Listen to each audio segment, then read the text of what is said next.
Hello, everybody, and it is Wednesday, peeps, and it is another episode of the Experience. We're doing our mid-year award. I messed that up. We're doing our mid-year awards for the year of 2026. It's already June. Matter of fact, it's about to be July next week, so this year's going by pretty quick. But yeah, people, this is the Experience. I am Drew, and joining me here, as always, Justin from Spinebuster Tees and spinebustertees.com. And join us is another black man, not the black man that we're used to having, but it's another black man. A brother filling in for a brother. RJ the Brooklyn Savage. How y'all doing? We're missing our usual New Yorker, so we had to find another New Yorker, even though he lives in South Carolina. But what's up, RJ? Hey, man. Nice Wednesday night, just chilling.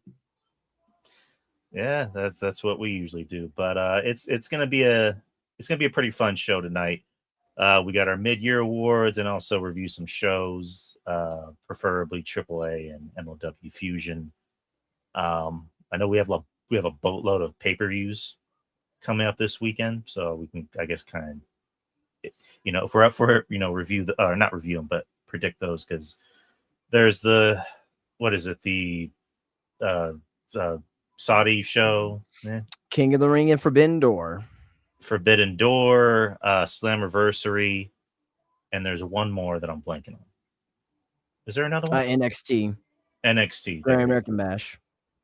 Yes, sir. We got those. More like the Night of Booty. Why is the door forbidden? And Bummiversary. Night of Booty. That'd be a better show. But no. And then the NXT show, the Great American Bash, or the Bash, or whatever the fuck you want. You know what? I gotta say, out of all the shows, I'm looking forward to that one the most. I'm not even capping. I'm looking forward to that one the most. Forbidden Door, the only match I'm really looking forward to on Forbidden Door, God should strike me down if I'm lying, it's TRIPLEAA versus Starlight Kid. Yes. Starlight Kid's awesome. Other than that, I got no use for anything else in that card either. And King of the Ring, Night of Champions. Have story to Starlight Kid and TRIPLEAA. Exactly. That's what I'm saying. Like, they actually take an effort. And I'm going to get into TRIPLEAA a little bit more as we get to these awards, but yeah, man, I like the build to that for sure. That's what I'm saying. Give me something to sink my teeth into. Take me on a ride. You got to make me want to see the match first. Not just, I just want to see grabs. Nah, man. How did we get here? Why are we here? Hey, you're not wrong. We've been missing that for a while, but it seems we're getting more of that outside of WWE. Yeah. Which, good for the indies. Good for other companies like MLW, and I guess it's WWE adjacent, but AAA, and then, some other indies. Yeah, we'll definitely get into that. So, I guess we should kind of kick it off already and just get started. Our mid-year awards for 2026. Usually at the end of the year, we do our full awards. In this case, we're doing our mid-year awards just to kind of showcase and tell y'all what we think has been, in our opinion, the best of wrestling in 2026. Granted, wrestling in general hasn't been all that great, but there has been there's been some bright spots, like there usually is. So let me just tell y'all the nominees, which I kind of slightly changed a little bit, and Justin was kind of an influence on this. So we got match of the year. So it kind of tells on itself, what was our favorite match of the year, regardless of what company it's from. Instead of male and female wrestlers of the year, I'm just doing wrestler of the year. So who's somebody, whether it be a male or a female, that has had the best year, that has had our attention. Because quite frankly, even, the women are doing a lot better than the men on the main product. Popular wrestler of the year. So who's somebody that is over like Rover regardless in any faction? They can even be a heel. Don't necessarily have to be a babyface. Babyface of the year, yeah. Heel of the year. tag team of the year, which might be a little weird. Breakout star of the year. Who do we think has had the biggest year so far? Best finisher, best entrance theme, shocking moment of the year. I mean, I can't really think of any too many like holy shit moments of the year, but we'll think of something. Best PLE show of the year, whether it's from either company. Feud of the year, comeback of the year, best moment, and best TV show. I was thinking about putting rookie of the year, but who are some rookies in wrestling currently? Almost anybody that's in NXT that doesn't have any indie experience Yep. underneath their belt. NXT is a flock of them right now. So Yeah, but let's get it out of the way. So let's try something interesting. Let's start from the bottom and work our way at the top. So best TV show of the year out of all the companies, who you think has had the best TV show? I'll let RJ start us off with this. I guess you got to say WWE with AAA. Yeah. I don't think nothing beats that hour of action, storytelling, and the rotating names that gets rotated in and out each by week. How NXT used to be before they went 2 hours. I think we just have to realize that less is more when it comes to wrestling sometimes. But yeah, AAA is just so fun to watch. It's easy to follow, even if you don't know the characters. They give you a reason to care, which I think is missing from a lot of other shows. They don't give you a reason to care about said person. And the action is great. The action is great. And like I said, you cannot know who these people are, but Undertaker's going to make sure. Undertaker and Jeremy Borash, they're going to let you know who these people are. And you're going to be like, oh, okay. Either I'm going to cheer this guy or I'm going to boo this guy. I'm going to chill this girl or boo this girl. So you can't go wrong with that. To me, AAA is the best show weekly on television. Well, not on television, but best weekly show in wrestling. Yes. We knew what you meant. As right now, I will agree. I think it is AAA to everything what RJ said. It is just an easy watch. You get great wrestling, you get simple stories, and you have stars on there that you actually care about. I mean, I don't know what else to say. I mean, I'll put it to you this way: wrestling this year fucking sucks dick. Mm-hmm. So SmackDown's terrible, Raw's terrible. AEW has some okay points, but it's not showing up to be, show of the year. A lot of their shit's inconsistent. NXT is on a down year. It's AAA by default. Yeah, I think this is going to be a landslide. AAA. It's under an hour. It's on YouTube. It's an easy watch. It's just wrestling, and it has, I don't want to skip ahead. It had the best storyline and best feud, in possibly wrestling, so far this year. So, and that's not even the only one if you really pay attention. Yeah, exactly. That's not even the only feud. Yeah, and they just introduced something pretty big over the weekend, but we'll get reintroduced them. Reintroduced. It's just an easy show to follow. It's a simple wrestling show. Like RJ said, it was what NXT used to be when it was on the WWE network over a decade ago. No, before it was on the network. Yeah, exactly. When I used to like NXT. But Undertaker, he probably won't win it, but so far he's my choice for Booker of the Year. Undertaker should win Booker of the Year. He should win it. I mean, do you think they'll give it to him for AAA? I mean, I'm not saying that that's how I feel. I'm just saying like that's how those award people would feel. I mean, it doesn't matter what the award people feel. It matters what you feel. Yeah. No, I feel that way too. He should win Booker of the Year. Yeah. But he's Booker of the Year to you then. It shouldn't matter what Meltzer or what these other guys do. I mean, it doesn't matter. He's going to stroke Tony Khan off, or I mean, every year John Moxley is top 3 in Wrestler of the Year, so it's just like that goes to show you. I mean, that's their opinion, I don't understand. I don't understand the factual. I don't agree with the opinion, but I mean, everyone has their own opinions on what they like, and How is sloppy brawling great wrestling? I don't understand that. Yeah. The same thing with Pete, and I love the dude, but same people that say Eddie Kingston's great. How is sloppy brawling great? Yeah, no. Eddie Kingston wishes he could be Masawa, but he's not Masawa. Yeah, he needs to stop. More like wasabi. Tuck and roll. Tuck and roll. Exactly. The next award is best moment. So, in your opinion, what was your favorite moment from wrestling this year? It doesn't have to be wrestling match related. It could be something before the match, after the match, or even outside of the ring. Oh, well, my moment of the year so far is Grande Americano's entrance and against the other Grande Americano. I'm talking about Kaiser Grande Americano. I thought that entrance. I thought really both entrances. I think both entrances was one of the things that you had to be in there to see it live and watch it and be enthralled by it. And it's pure pro wrestling at its finest. So that is my moment of the year thus far, is that both entrances from both Grande Americanos for the mass versus mass match.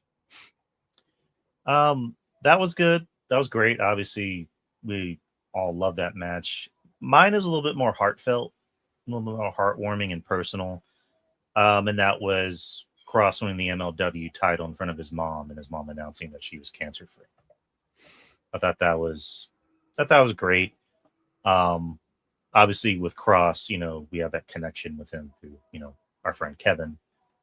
So whenever Cross does well, you can't help but not think about Kevin, because Kevin was close with Cross. So, and anything involving like your parents, family stuff like that, it's always you can't help but get a little emotional, watching it or thinking about it. So, so far that's my favorite moment.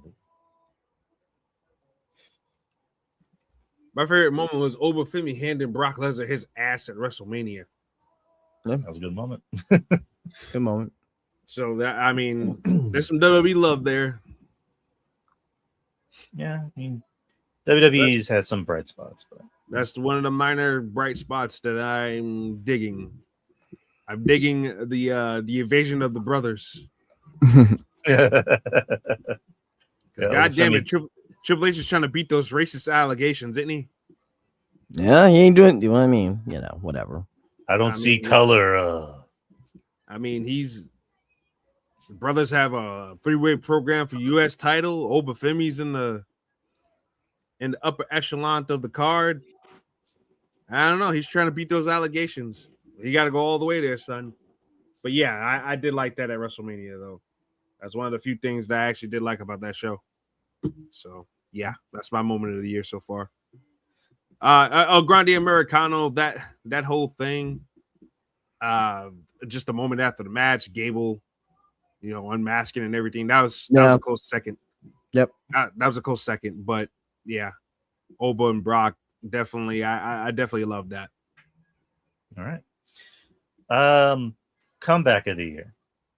So in wrestling, I can't really think of too many comebacks this year, but who do you think has had the biggest who has been your favorite comeback of this year? Well, I'll go first. I'm gonna go with not necessarily a comeback to wrestling per se, because she's been back for a couple years now, but I'm gonna go with Paige coming back to WWE. Mm-hmm. At WrestleMania, no less. There's not a lot of comebacks this year, but that's the one that sticks out to me the most. And she's now still a tag team champion. The division sucks, but you can't take it away from her that she came back and she's a champion in WWE in 2026. So, and with a Rice Krispie neck. Yeah, very much so. Mm-hmm. Snap, crackle, pop. Yeah. My comeback of the year is was a little bit of a personal choice. Shane Haste. Shane Haste went back to Pro Wrestling Noah, won the GHC Heavyweight Championship from Enamora. It's a comeback because he was in New Japan all that time, in and out, and I know he did some shots for Ring of Honor and this, that, and the other. But he went over there to back to Pro Wrestling Noah, and he won that biggest championship. A guy who I feel deserved his flowers a long time ago. It's a shame that in New Japan they didn't see it. Instead, Zack Sabre Jr. gets the push. Give me a fucking break. Got the charisma of a wet noodle. This guy's he's the front man of a faction, Justin. He's the front man of a faction with no charisma. But he pops his collar, RJ. So what? I can do that too. Does that make me the most charismatic man on the goddamn planet? No. But he's gonna be wrestling this weekend too. Yeah, and I'm gonna skip that match too. He's fighting Kenny Omega. Well, it might be good. Zack Sabre Jr.'s match, his best matches to me is when he's playing cat and mouse with an opponent. If the opponent is a technical guy, I can't watch it. Boring. It's great. It's scientific, but it's boring. I can't watch that shit. But nah, Shane Haste, I just thought it was foolish because I thought it was his time when WWE let him go. And what was that, 2022? Right. I was like, okay, this is his time to reclaim the throne, go back to New Japan, or go back to Japan in general, excuse me, and reclaim the throne, lead the TMDK faction, and be the man. That did not happen, but he went back to Pro Wrestling Noah, and he's the man now. Somebody fucking gets it. And yeah, there you go. To me, that's comeback of the year. He went back home where he belonged and reclaimed, not reclaimed, but claimed the championship. So Shane Haste gets comeback of the year for me. All right. I'm gonna have to go with Justin. This one, the biggest one that sticks out is, obviously Paige. Paige coming back to WWE. Right. Stop. Yeah, she came back at Mania. She came back all right. Jesus Christ. She returned at Mania. There was a Mania, all right. Jesus. Paige. Turn the page. Wash your hands. Feud of the year. So who has had the best feud overall this year? I have a feeling we might agree on the same one. El Grande Americano. Versus El Grande Americano. Yeah, I mean, what can you say, man? They did what they needed to do to up the ante for that thing, and it paid off brilliantly with that match. But all things leading to it was just fantastic. Mm-hmm. Every beat, every emotion, from dragging Pipinella into it, to the blind comedian into it, to the girlfriend, the Creed brothers. Yeah, they're relevant again, Julius wearing the bulletproof vest. Yeah, like he's a character from GTA. Oh man, like just everything surrounding it was perfect, man. Really good shit, man. And El Grande getting the approval of past AAA fan favorites too, like Tejano and Cibernetico and other guys like that. That was like really good shit too, So, and the consequences of that feud, we've seen it play out on Raw right now with Chad Gable now, which I think is actually one of the more underrated beats about Raw right now, I would say, because they're actually trying to tell a story there, but it bled from AAA. And I think so far, out of all the things that don't transition from AAA to the main roster or to NXT and back to AAA, I think that's one of the things that has been translating well from AAA is what they're doing with Chad Gable, his redemption arc, if you will. So, yeah, just brilliant stuff when it comes to that feud. No, everything that RJ stated about the Americanos and their feud, and it's probably possibly going to be one of the best feuds in wrestling history, let alone this year. Mm-hmm. Yeah, so that's not an exaggeration, Yeah, no, it's really not. Agreed. I love this feud. This feud had no business being as good as it was, but it helps when it's like night and day. When they're on AAA, they're treated more seriously. When they're on the main roster, they're treated as a joke. And now you see El Grande being Mr. AAA. He's not even stepping foot anywhere near, Raw or anything. So this feud worked on so many levels, and you had Undertaker and Jeremy Borash be there to book it the right way and have it become this like larger than life feud between two guys that made it work. Chad Gable brought this gimmick last year, which should have been a silly ass gimmick that should have been like a DOA thing for anybody, but he somehow made it work. And then he got hurt, and then Kaiser took it over and somehow made it even better, because it also helps that he's taller and is surprisingly very fluent in Spanish. And you see him in AAA, kissing babies and hugging kids, and like the kids are crying because they felt like they just got like a gift from God. And just the match itself worked on so many levels because they brought in everything. They brought in the girlfriend. They brought in the blind comedian. They brought in who was it? Pepe, is that the name? I have no idea. The comedian? Not the blind comedian. The I don't want to say the wrong things. I want to get in trouble, but the cross-dressing person. Oh, Pimpinella. Yeah, Pimpinella? Yeah, Pimpinella. There you go. And they made that work. And just the match itself, which we haven't gotten to match of the year, the match itself was great from beginning, middle, end. And it also had a great, after match thing. But go ahead. How funny was that one segment where fucking Chad Gable, his Americano beats Pimpinella up in the backstage, and Pimpinella's crying on the fucking. It was great. Oh God! Speaking in Spanish, and Pimpinella's like what, like 60-something years old? Got to be. Let me ask y'all a question. How do you think Undertaker books this show so well? Probably listen. I don't. So let's take a step back. Yes, Undertaker's there. He is getting the credit for it, but I think he has a team around him that really helps him. Yeah. Right. Like we can't just be, oh, it's Undertaker. You know what I mean? Because yes, he has very huge influence too as well.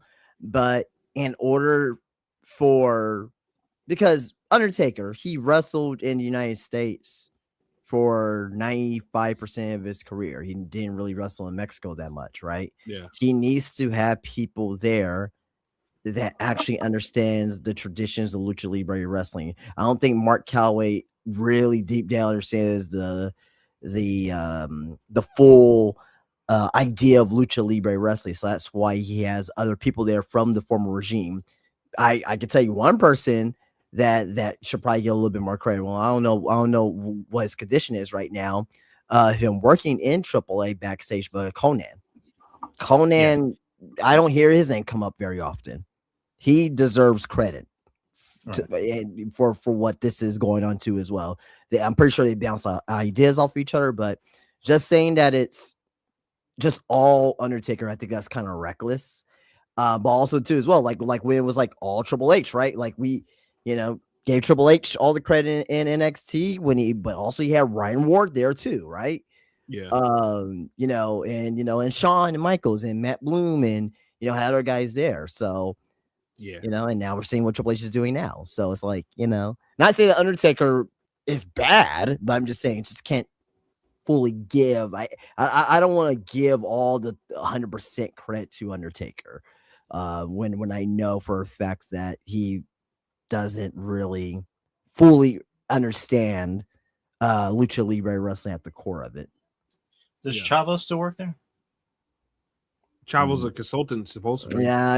So I haven't heard much, but yeah, maybe a consultant. But Chavo wasn't a big star in Mexico either. So yeah, that's what I'm saying. I'm like, no, not a big star, but like he understands. But maybe this is why some of the legends that are there, like Tejano and Cibernetico, maybe he's getting word from these guys. Latin Lover too. Latin Lover, yeah. Some of these other guys that aren't on. I call him Judas Messias, but El Messias. El Messias. Mil Muertes. Okay, so I think we already went through feud of the year. Best PLE. Who had the best PLE show out of any company or Fed or whatever? I gotta go with Double or Nothing. I thought Double or Nothing was a good show last month for AEW. I 1000% agree with that. From top to bottom, I thought that was the best pay-per-view of the year. Even though AEW their TV isn't great, it's hit or miss, but their pay-per-views are most of the time are on point. From top to bottom, I think this could have been one of the best, pay-per-views that they ever done from top to bottom. You know what I mean? Yeah. It's a shame that Tony Khan can't get his shit together and just like book regular TV though. You know what I mean? But I thought what AEW has done on pay-per-view this year is by far killing everything else. Man, they would be perfect if they just did pay-per-view. That's it. Honest to Moses, they would be perfect if they would just they did the indie style shit. Just have a big event once a month. Yeah. Maybe a little something here and there to help build it up, but their weekly TV is like pulling teeth, man. WWE, same thing. It's like pulling teeth. Takeshita and Okada was fantastic. Copeland and Christian versus FTR was fantastic. Darby Allin and MJF was very good. Very good. I won't say it's fantastic. Swerve and Bandito. Fuck, man. Great fucking match. Bandito's the fucking man. Grant Bandito's fucking incredible, man. He's incredible. Of the best of the goddamn best. Yeah. How can you not watch a Bandito match and not be entertained? I don't know. You gotta be alcoholic or drunk, something, depressed, something. Insane in the goddamn membrane, something. Yeah. You hate pro wrestling. something. You just hate watching. Yeah. No, Bandito's fantastic though. He's really good. Well, I didn't see Double or Nothing. But I did see. We know why. You don't like AEW, that's why. No, I don't like AEW. You hate AEW. I hate it. Noche de los Grandes, night one. That was my. Well, I guess you shouldn't really call it a PLE because it's on YouTube.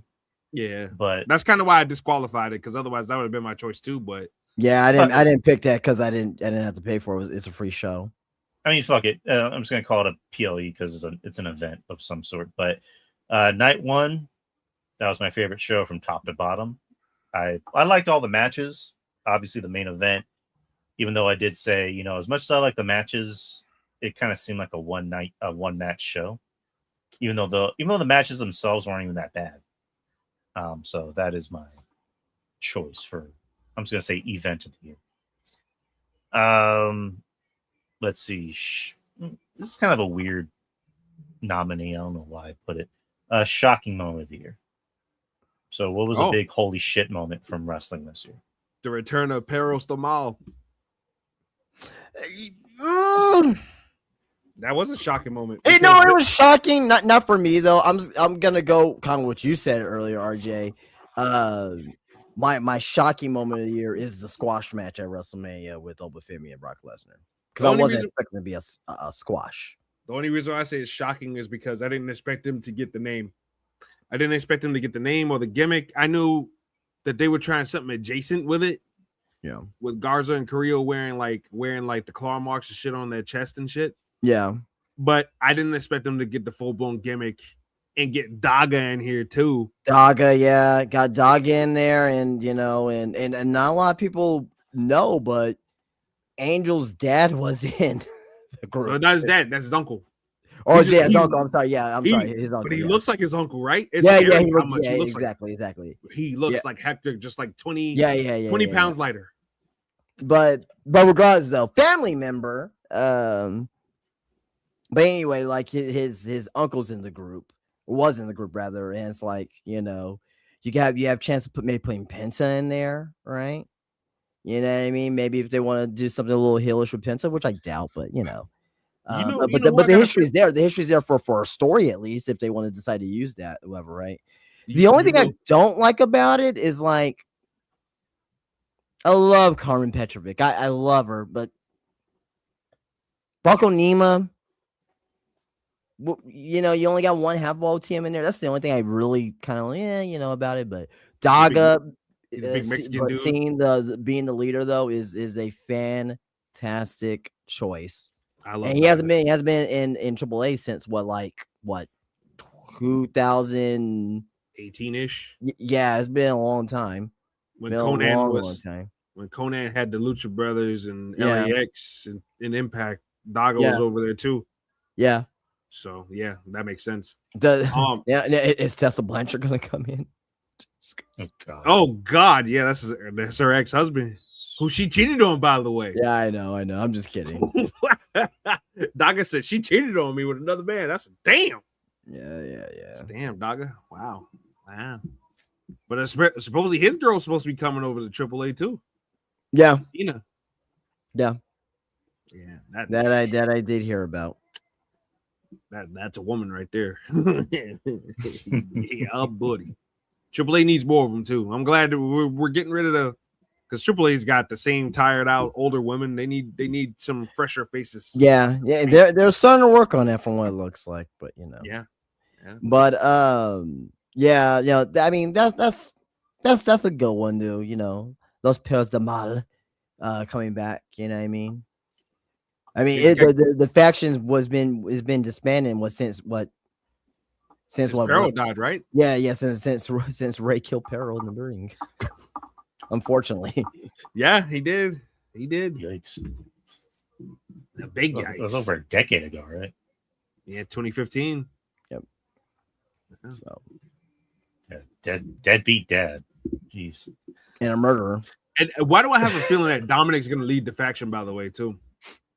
I find it very interesting that as soon as El Grande Americano mentioned Dominic Mysterio's name, all of a sudden these guys come out of nowhere and pounce on this man for no reason. Yeah, other than just to make an impact, dude. But do you think like because he's already in Judgment Day, like you know what I mean? Like, is it like well, like, are they gonna carry that show over to Raw and just be like, are you really with this or not? It's like, I don't know. Nah, Judgment Day's on his last legs anyways, man. These girls are about to turn on each other so fast. Your head a spin. Raquel and Roxanne are basically holding the knives right now, visibly ready to just stab Liv Morgan right in the back and vice versa to each other. They're gonna end this thing off in a triple threat, and Dominic's gonna split. And where JD goes, I have no idea. I got a sneaky suspicion that Dominic Mysterio might be behind this because I find it too odd that we're gonna go into a championship program, but yet and all, here comes Perros de Mal out of nowhere for the first time in 10 years to pounce on this popular babyface for seemingly no reason other than just to make an impact. Hey, I'm not against that. Yeah, I mean I'm not either. Once again, legacy. That kind of thing, but yeah, I'm cool with it either way. Makes sense because who exactly would be the leader of that group? Daga's not the most charismatic. He's a great worker, but he's not very charismatic. And Angel's very charismatic, but for whatever reason, I mean, you can't be a lead. You can't be a lead of a group if you're in a tag team. Right? And Bronco Nima, he's muscle, and I'm pretty sure he's there to get reps. So and Carmen, why'd they randomly put him in there though? Because he's Spanish-ish. Well, I didn't know. I don't know anything about him, to be honest. Yeah, he wears the Mexican flag on his pants. Yeah. I don't pay attention to people's pants. It's clear as day on his pants, Drew. It's his attire. Yeah, I mean, anyone that knows me knows I don't notice shit. Okay. How you got an extra pair of eyes? I did not see this shit. You know who you should put in the group? Ray Phoenix. I can't get motherfucker right here. This motherfucker. No, I'm just kidding. I just saw the mask. I was like, oh yeah, Dr. Wagner Jr. Dr. Wagner. Oh my God. You imagine or El Hijo. Imagine his old ass coming back for another run. That'd be great. Hey, speaking of old man, fucking Blue Panther, man. Like, oh my God, wrestler of the year. By the way, he's fucking wrestling right now. Blue Panther. This guy, he's great. Yeah, I got to see him live last year in MLW. That was great. Yeah. His son sucks though. I ain't gonna lie. His son. No, didn't the son's not great, but Blue Panther, I don't know. This motherfucker. I don't know if he's 60 something or like 30 something. Like, holy shit. He's in there going at it, man. He doesn't I know. say, is he 70 something? He might be. I don't know. I know he's up there. He is up there. Let me see. Blue Panther is okay. He's ain't 70. He's 65 years old. He's damn near there. He's damn near close. God, man, he's still so good, man. For his age, man, like it's crazy. Yeah. But yeah, my shocking moment of the year is what Justin chose. Oba squashing Brock, which I don't think anyone thought that was going to happen, but they're continuing it for obvious reasons. But anyways, let's continue. Best entrance theme. Who has the best entrance theme in wrestling? You go first, RJ. Best entrance song in WWE, huh? Or just in general? Just in general, no. Wrestling in general. Yeah.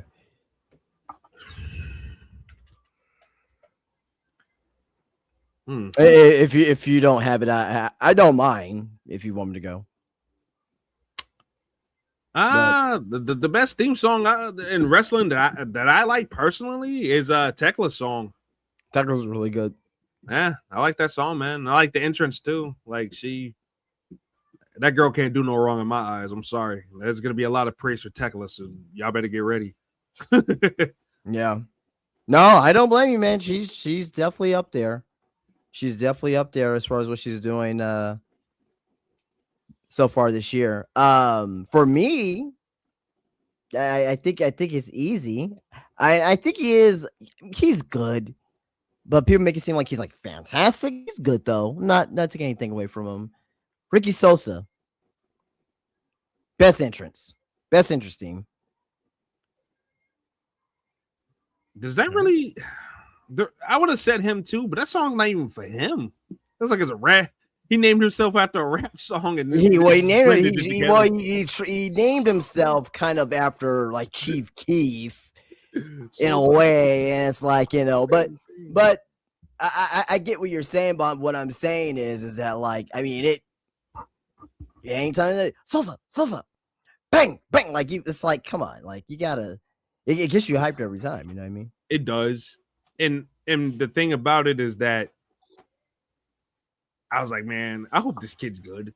Because if you take this theme song away, he's not bad at all. Yeah. No. He proved that he's more than okay. Like he's pretty good. He's pretty good. He's not better than Slater, but he's pretty good. No, God no. But no, he proved to me that he's more than just a theme song. So if he's more than a theme song. Is BD more than a YouTuber? Who? BD, is he more than a YouTuber? He's shown. I think he's more than a YouTuber. I wish he would have a different wrestling style. He wrestles like everybody else his size, but yeah, I mean he's showing his worth in wrestling. Okay. I just don't see it with him. He is trying his hardest in the ring.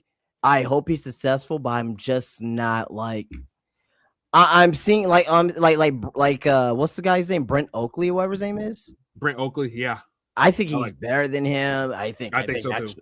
I think Chris Danger's better than him. I just think that he got put in that spot because he has that influence of that YouTube channel. Yeah. You know what I mean? I'm with you in the sense where I need to see something different from him. Right. He wrestles like every other guy his size. Yep. Cutter, flip, this. What do you do that's different than the rest, Brandon? Right. You know? If anything, if I'm a guy his size, I will kind of have those as like pieces, but not like my full moveset. I will like because like you gotta think about it this way, like it's either for a guy his size, he can't pick up a lot of fucking people. He can't pick up fucking like AJ Francis or nobody like that, right? No. So either I'm doing that the moveset that he has, or I'm making myself into a technical submission grappler type wrestler and just make you fucking snap. You know what I mean? But yeah, because everybody needs that's his size. I mean, go down the list. Jordan Oliver, Yep. Javon Evans, Yep. Leon Slater. Yep. Everybody with that Myron Reed. They Yeah. all do the same moves. What's his Jesus Christ! I'm blanking on his name. AEW guy. Fuck. Kevin Knight. Yeah, Kevin Knight. Kevin Knight. Like Kevin Knight. Yeah. Yeah, I mean, what do you do that's different from these guys? You know. So I hope that he expands his move game in the future. Yeah. But yeah, right now, I mean, he does what he does well, Right. but I'm not overly impressed with him as far as like variety when it comes to the wrestling part, you know. So got another guy, EK Prosper. Oh yeah.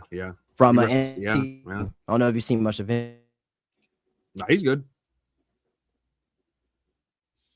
Justin, I think your camera froze.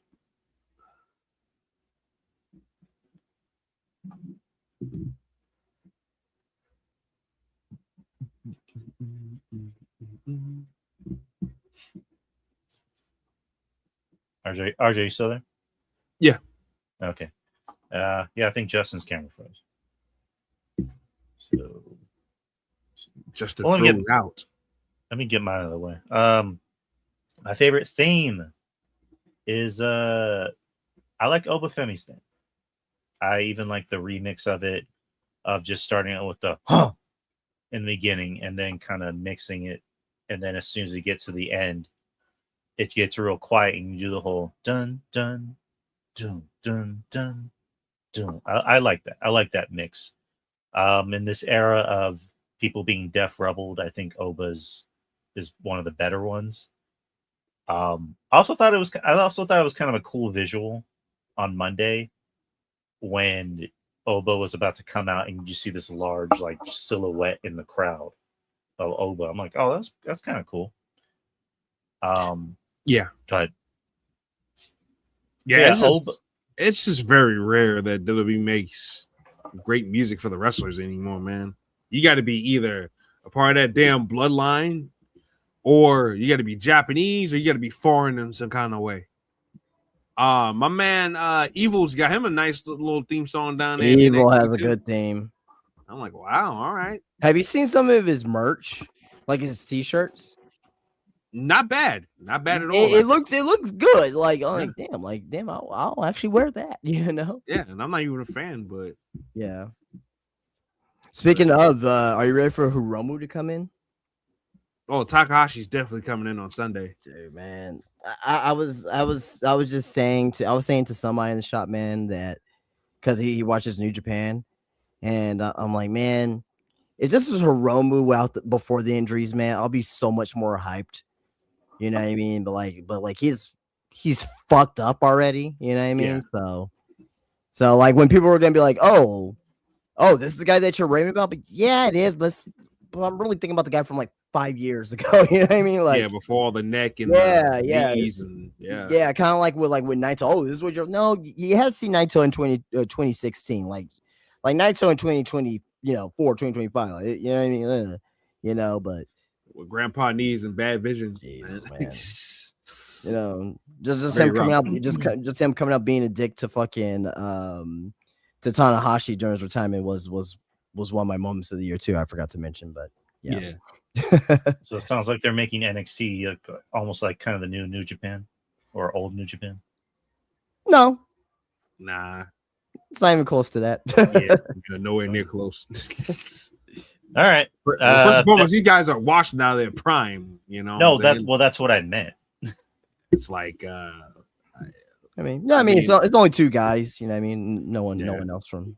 And New Japan doesn't have anybody to steal, anyways. Who else? Like, they're probably all going to go to AEW.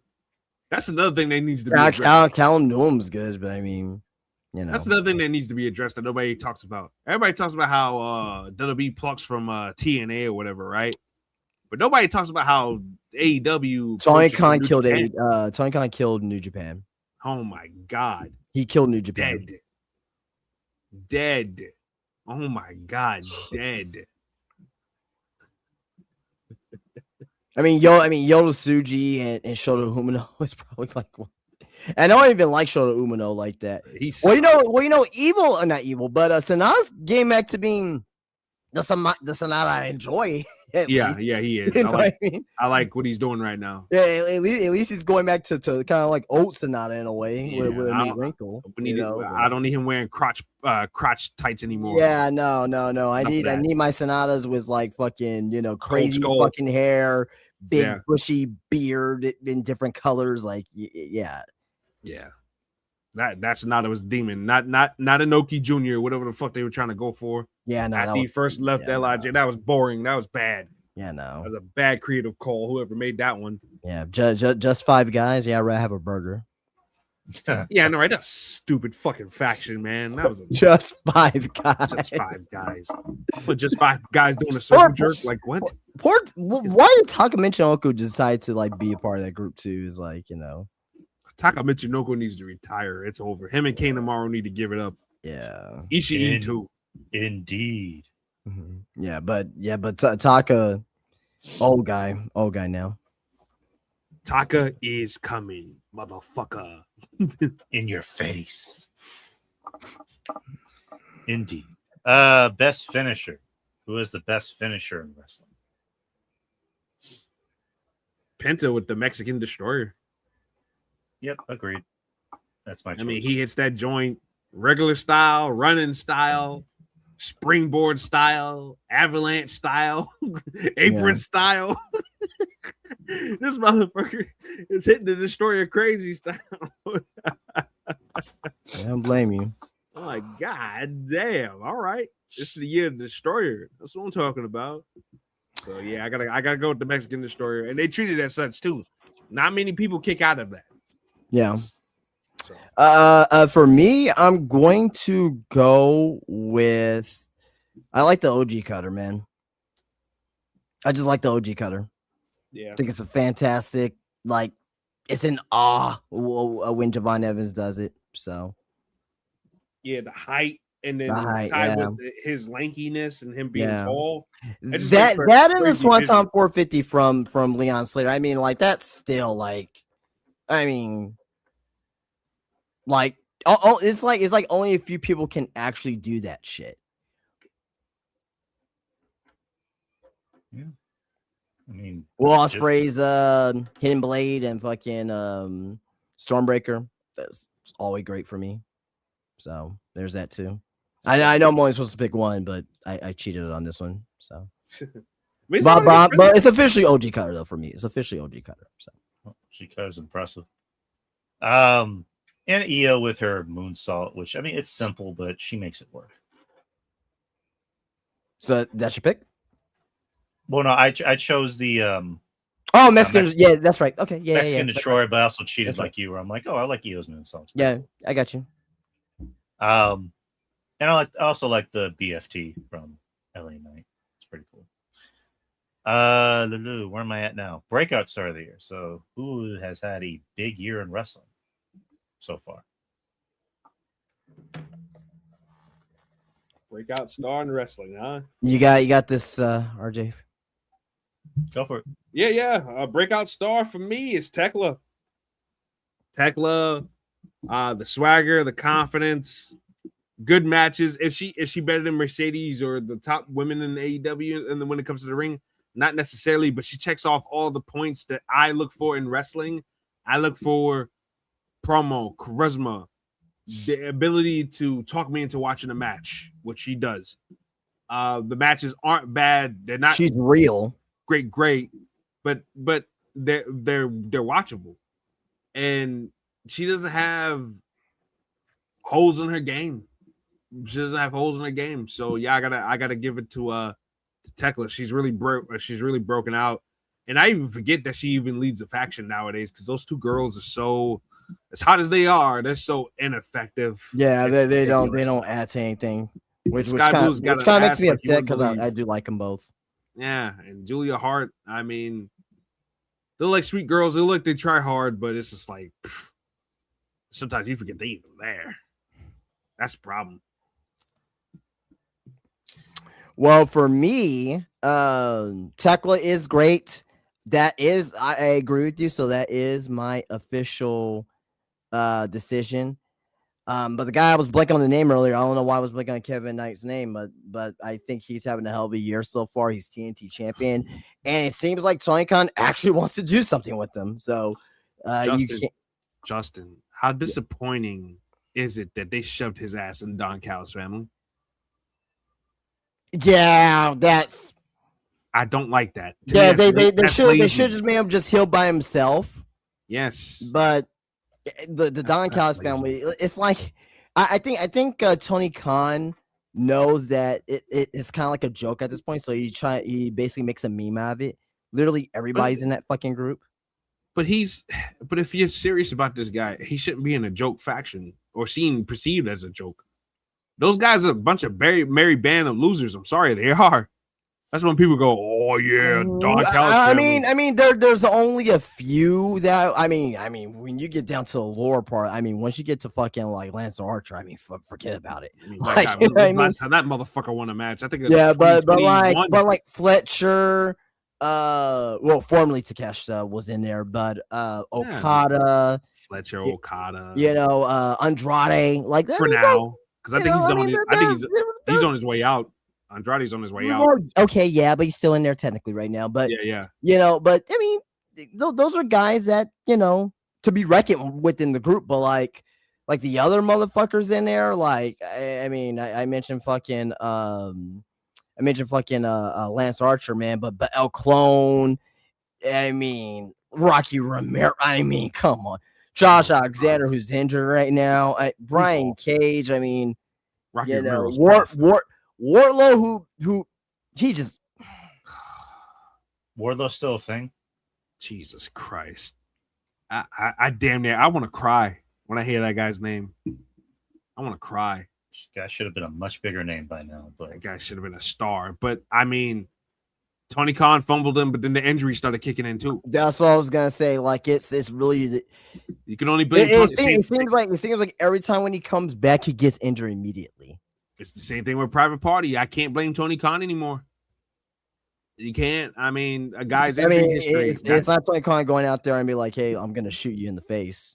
Yeah, exactly. You can't blame him anymore. You can't blame him. When a person has a track record of being injured, you cannot invest in their bodies. This is what wrestling fans refuse to understand. Same people that used to cry, "Oh, why is Dakota Kai getting a shot?" Damn, they're almost 40 years old with shot knees. Do you want to invest in that in a long time? I don't think so. So I don't blame Triple H or whoever for not putting the gas behind that. Same thing with Tony Khan with Wardlow. Wardlow's damn near 40, and everything is falling off. Everything's falling off. Tricep, bicep, quad. I mean, goddamn, what more do you want? Same thing with probably both of these niggas hurt. Yes. Keith and fucking Quinn, both of them hurt. Like, it's like what do you want? It's like damned if you do, damned if you don't. Exactly. For Tony Khan. So, I mean, I give Tony Khan a lot of shit, but I can't give him shit for this. So exactly, same. All right. Mine is gonna be from NXT, Tristan Angels. I like him.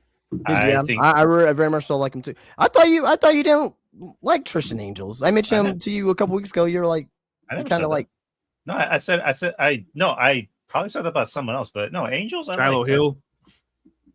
He likes Shiloh Hill. I have a soft spot for Shiloh Hill. I mean, he likes him, but it's like, whew. I like his Shiloh Hill is my breakup. No, Tristan Angels I think is very, very talented.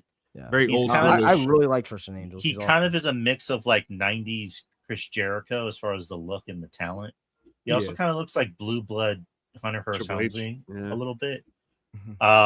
He has personality for days. I think he has a bright future ahead of him. As far as NXT goes, he's one of the few bright spots on the show to me, along with the women's division. But Angels, I want to see more of him. I think he's extremely talented. He's only going to get better. He's only going to get more over and more. I think he's only like 22 years old too. So he's a young guy. So Jackson Drake is another one too. I was going to say I'm surprised. He was a close second. He was a close second. Jackson I like Drake. him. I like him a lot. I like him with the behemoth there. I like that. That's a good dynamic. And the swipe right, they're good too. Brad Bailey, they're really good. Fucking Brad Bailey. I don't think they get enough credit either. Looks like fucking young Gangsta Love meets young Matt Damon. He does with that fucking hair. It's just, oh my god, he's great. Yeah, very, very, very, very, very, very talented. And by the way, Nikita Lyons just won the Evolve Women's Championship tonight. Good for her. Good for her. I feel vindicated. Yeah. I told people just give this girl time. People, oh, she's still not good. Well, she just had to sit out for 2 years because she tore her ACL, but she got her body right and refined. Now she can afford to do all the kicks and splits and all the shit she wants to do now. Because it's like the Zion Williamson thing. When you have all that weight on your legs and around your knees, yeah, and you crash down and you do the splits and you do all those kicks, those Taekwondo kicks she was trying to do, when you go crash it down, that's gonna fuck up your knees. But now she streamlined her body, and now she's moving around a whole lot more better. She's improved. What's up, Kyle? My boy, Kyle. Yeah, man, she got herself right and worked hard for it. So anybody who's hating on that is just a hater at this point. Yeah, people just hating just to hate. I've always liked Nikita. I mean, for her talent. I'll just look at her talent. Sure. Yeah, sure. I can appreciate more than her assets. I can appreciate her wrestling talent. But no, Nikita, she has a big fan base. People really do like Nikita. I do get asked about, do you got any Nikita Lyons stuff? Like just train cards. I mean, she's proven that she's more than just a look. She can obviously work. She has personality, and for, I shouldn't say a big girl, for I guess a very tall. How would you work? Like a tall, thick girl, statuesque. Like she can really move around and like put her like legs in the air, like doing those kicks. It's pretty impressive. But yeah, I'm happy for Nikita. I'm happy that she's found success and Evolve. And I've always said I like these partnerships that WWE has, with Evolve, with AAA. Do they still have a partnership with TNA? Yeah, it seems like they take advantage of it. Yeah, I mean, it's not. I don't really think they really. When's the last time you seen someone on TNA from besides TNA? Leon Slater? Who do they need from TNA? Bummed by Elegance? Give me a fucking break. But I mean, I don't Mike know. Santana, but fucking Leon Slater's contract's almost up too. So him and Santana. So I mean, WWE's like, we're gonna wait for these two motherfuckers. Everybody else can stay over there. Yeah. So like, who else did they bring over? Ariana Grace. She dropped the Knockouts title. Yeah. So I haven't seen any relationship with them in a while. I don't think there's a need for it anymore, honestly. Like NXT's not gaining anything from it. Yeah. TNA was for a little bit, but but maybe that working contract ran out. I'm pretty sure they had like, we're gonna work together for what was like 2 years, 18 months. Yeah, I think it was like a multi-year deal with no real specifics, but the word around the campfire was like for a year and some change. Yeah, but I fucking blame Mattel for not making any fucking TNA figures. Fucking stupid, man. They had a chance to make an AJ Styles figure. They had a chance to make a fucking Abyss figure. They had all these fucking chances, but no, they want to piss it away. So and also from what I heard, TNA is looking to, I guess, sell to like another network or whatever. What do you mean? Well, I mean they're on A&E right now. Oh, that's what I heard. I think they might be moving to another network. How long was their A&E deal? I thought they had a multi-year deal. Might have read it wrong, but keep talking.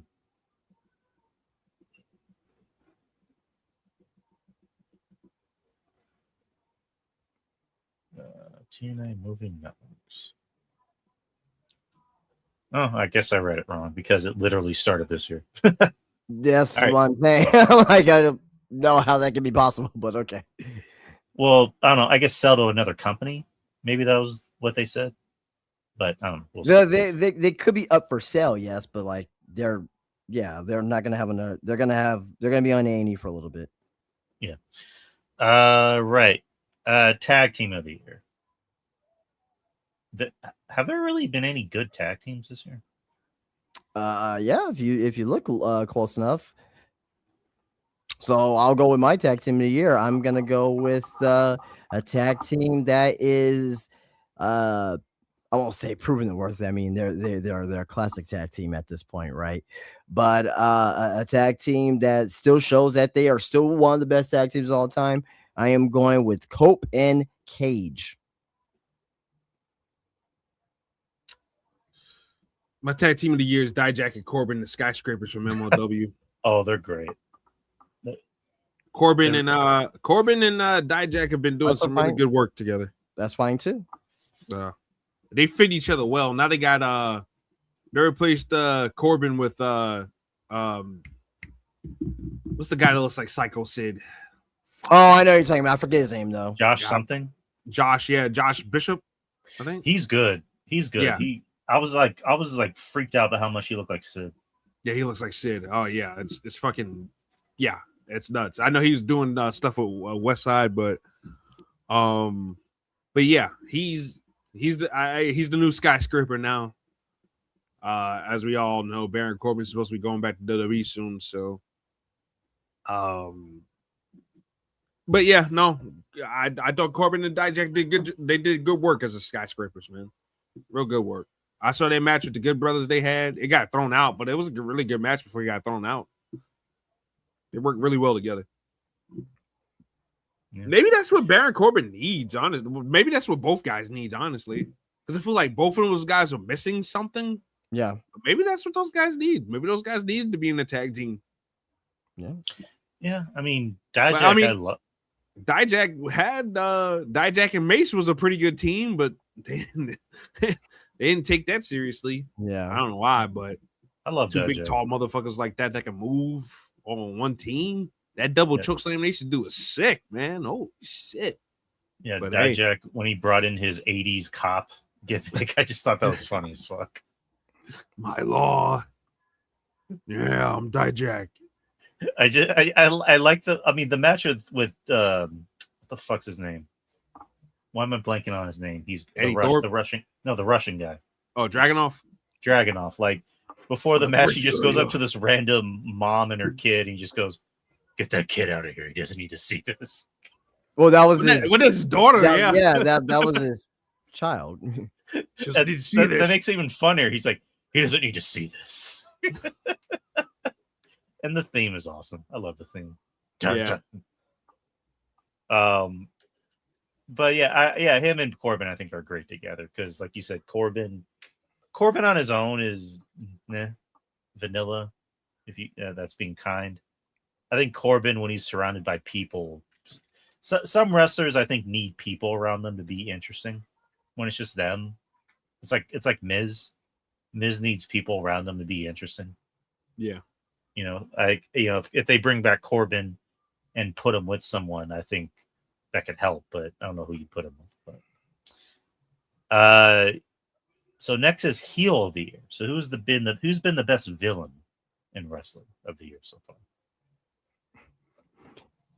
Well, this is gonna be different. This is gonna be different. This is gonna break my rules. Usually, I stick to on screen, but it's so fucking diabolical that I cannot do it. It is TK fucking O. They're the heels of the year in wrestling for 2026. I mean, if I had to pick like an actual, in ring, I'll probably go with MJF because I think MJF is still doing some great shit. And he's one of the bright spots in AEW. But just in general, it's fucking TKO. How can it not be? You're right. And I have a choice. It's probably not wrestling. Well, TKO is a great choice because TKO's ruined WWE. Another choice I have, and Justin might agree with me, and RJ might get a pop out of this. My heel of the year is De'Aaron fucking Fox. No, God. Who cost the city a fucking championship by not dribbling out the fucking ball in game 4. Decided to go for a fucking layup. So fuck the Aaron Fox. He's my heel of the year. Ooh-wee. And Mitch Johnson hey. for not calling timeouts.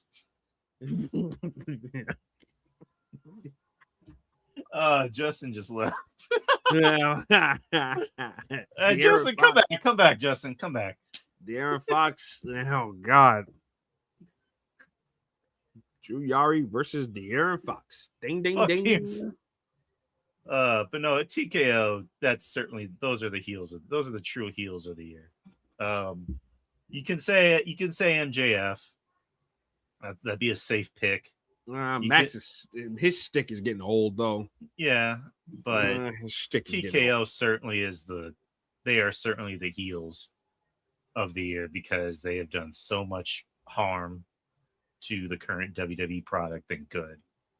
And it's showing.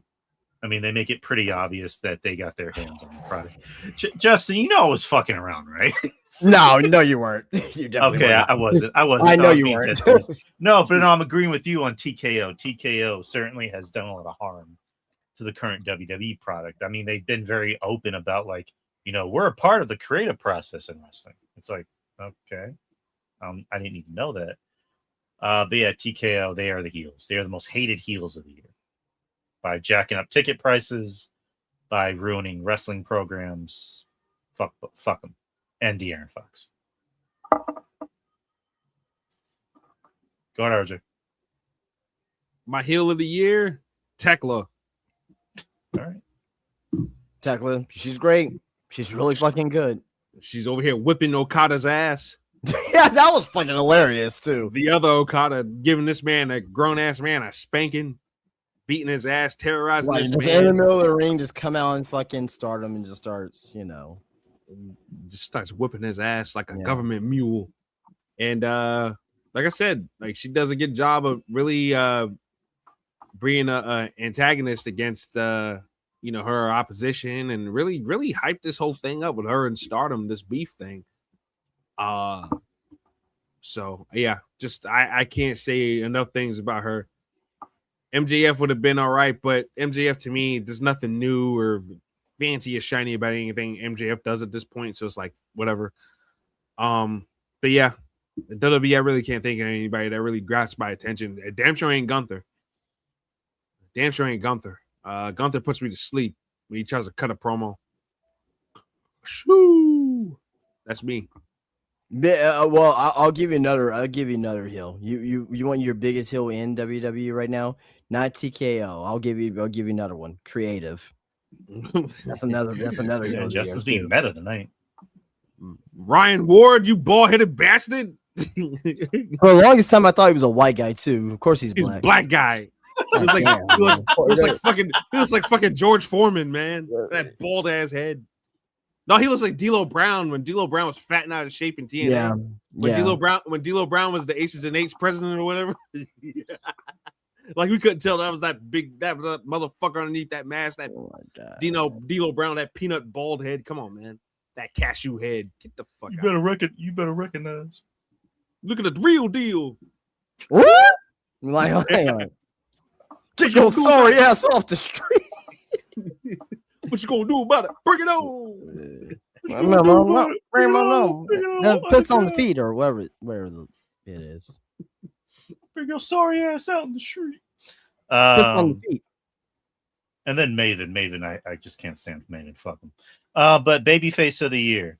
Wait, let me ask. Why you don't like Maven? He's just a guy that never drew any money, never had any good matches. He's got his only claim to fame was eliminating the Undertaker from the Rumble. And then he's out here being like, Tough Enough. Season 1 Tough Enough was big. It's huge. He's out here talking about, well, here's how you have a good match. I'm going to show you how to I agree. He is a dick, but it's like, Triple H was mean I'll to put me you this 20 way. years I'll put ago. you this way.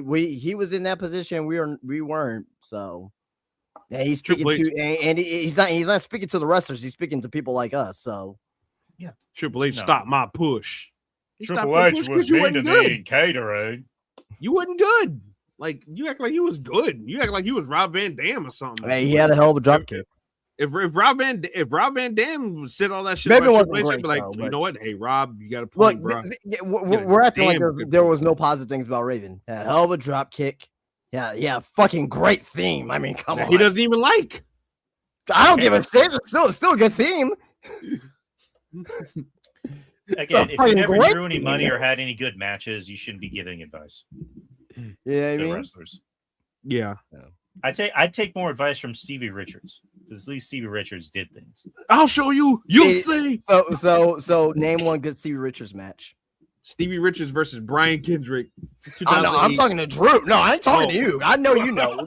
When Stevie Richards took that spear from Goldberg, that was a good Stevie Richards moment. The right to censor, the right to censor, the flock.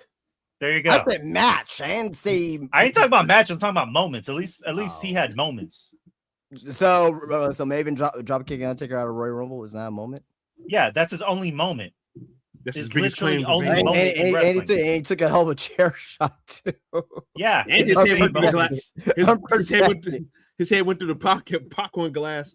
I just watched that earlier because for whatever reason they put up the Undertaker's Big Evil collection. Right, yeah. And you know what? I realized today, it dawned on me that the Undertaker's Big Evil run doesn't get a lot of love. Oh, I loved loved it. it. I loved it. That was fantastic.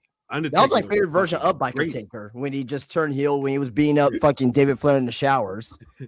What are you doing? I'm gonna be your ass. What's it look like I'm doing? Yeah. And then he's like telling him, "I heard you got a sister." Yeah. Yeah, that's pretty shit, you know? Yeah, man. Or when he Undertaker was great. talking shit to Hulk Hogan when Hulk Hogan couldn't start his bike. Yeah. He dragged Hulk Hogan on his bike. Dude, man. Why? I don't know how Hogan agreed to that. He owed But Undertaker for he owed Undertaker for trying to ruin his career. You Mhm. got And me, just- brother. You got me. And just Taker doing his southern black grandpa voice. I thought that was awesome. Yeah, Taker was great. Like That- there's one with John Cena where it's a segment with Undertaker and Orlando Jordan when they tried to make Orlando Jordan a thing, and then Cena comes in and starts talking shit, and this is when he's doing his thugonomics thing. He's like make sure whose business you're staying out of, Taker. You heard? And then he walks away, and Taker just looks at the camera and goes, "Everybody's got to learn the hard way." But I love Biker Taker. I don't care what anyone says. I like Biker Taker and I like Joker Sting. Those are entertaining. That's fair. Joker Sting was pretty funny. That's fair. Yeah. Where the hell are we at? Oh yeah, we already did heel of the year, so we got those out of the way. Babyface of the year. Who has been for RJ? I'm assuming it's Jalen Brunson. Jalen Brunson is babyface of the year. He won us a championship. Danhausen is a close second for handing out curses and unlifting curses. And El Grande Americano is third as far as wrestling is concerned. You know, that guy is you can't get no more over than El Grande Americano. I mean, my God, this man is it's sensational, man. Sensational. And he's running with the ball, man. He is running with the fucking ball. Yeah, I'm gonna say El Grande Americano, Kaiser Kano. No, agreed. I mean, he's been great. Like I said, he took a silly ass gimmick that anybody else would have folded on. He made it his own and he made it work. And now he's like Jesus Part 2 in AAA. So Yeah. he's been great. And also a close second is Dylan Harper. He's my second babyface of the year. He's been great. Most consistent spur in the finals. Since we're talking about Spurs, might as well. I mean, we're talking about San Antonio Spurs. What do you think about the draft last night? I thought I give Jaden Quince grade an A, and I give other pick a B plus. Did you guys get a power forward? power forward and a He's center. essentially he's a hybrid, I will say, but he's basically a height-wise power forward, but like he has like the weight and the play style of a center, if that makes sense. Okay. So Jaden Quinnance, again, it's just like I think it's He's not gonna risky. play. He's not gonna play next year. Which Well, which that's is already my known. thing is why draft a guy that you know isn't ready. What do you he's mean, like? he's overseas? No. like, So yeah. he played at Kentucky, He had knee surgery, tore his ACL, and he's going to be out for next year. But his upside is tremendous. So Defensively. I guess maybe the Spurs is like, low risk, high reward in the future. I think it will to me. It's a high risk, high reward to me. Kind of like Michael Porter Jr. in the future. Kind of like pretty much, yeah. Like like Michael Porter Jr. Yeah. But I mean, but Terrence Reed, he's gonna end up playing this year. So I like him. I mean, they got a big body out of UConn. They got another UConn guy. But Quaidance, he's gonna be the future backup because we're gonna get after this year. I think we're probably gonna get rid of Luke Cornett. Quaidance, he's the best rim protector in the draft. Like bar none. By getting rid of him, like, do you mean trading him or whatever the case may be? But I don't think we're gonna keep Cornett after this season coming up. Cornett's kind of like a journeyman anyway, so I don't really expect him to stay all that Quaidance, he's super athletic. He's super athletic.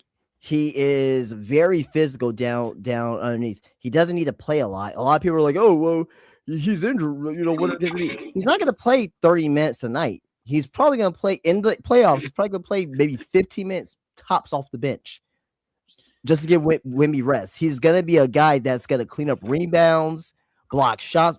Because the Spurs problem in the playoffs was once Wemby came up floor, everyone drives in. So Quaidance is going to stop that.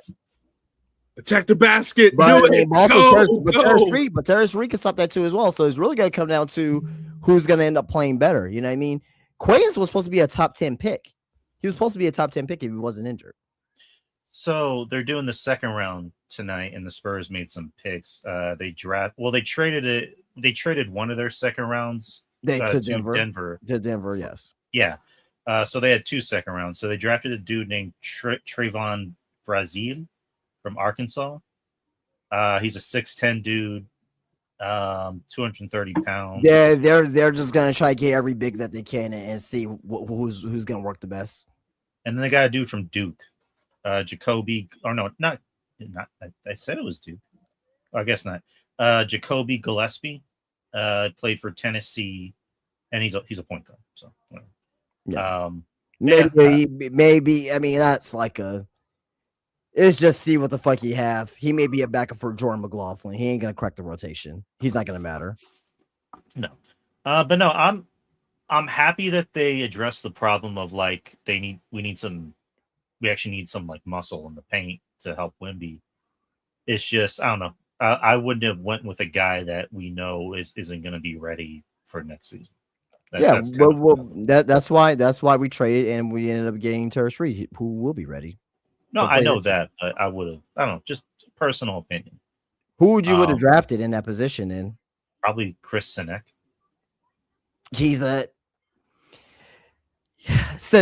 He's more of a stretch 4. He doesn't fill the role of what we need. So when it comes to the playoffs, he's not going to fill that role, what's needed. He's just going to be another shooter. He's going to be a bigger shooter. We already have enough shooters already. I mean, I would have loved that dude from Michigan, but obviously, we weren't going to get no one from Michigan. They're all like top. They're all lottery picks. Well, I know that, but like, it was one of those things of like, I can dream, but I knew he's going to OKC, which OKC looks at him and goes, "Oh, he's going to Wemby." The guy can't fucking defend though. So like people are, "Oh, he's a Wemby." Like the guy can't fucking defend. So Wemby sees that and goes, "Huh, dinner time." I destroy you like I destroyed Chet.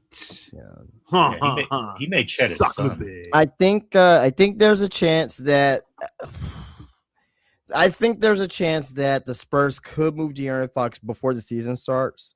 By Wemby shot, but I'm speaking from a realistic basketball perspective. Drew's speaking off emotions.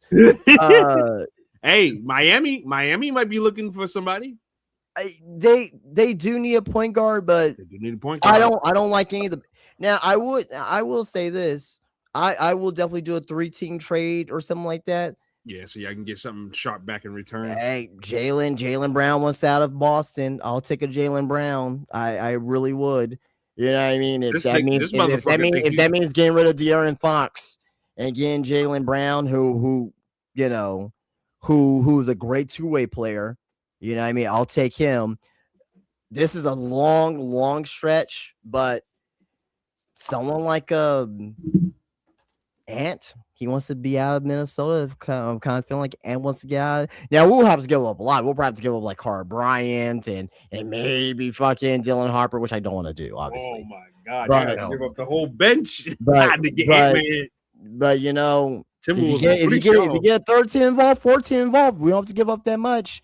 But I mean, realistically though, I can see something like Isaiah Hardenstein, Mitchell Robinson, long shot DeMontis Sabonis. You know what I mean? Guys like that could possibly end up with us. I don't know how, but I can see it happening. All right. So who's your baby face of the year, Justin? Grande Americano.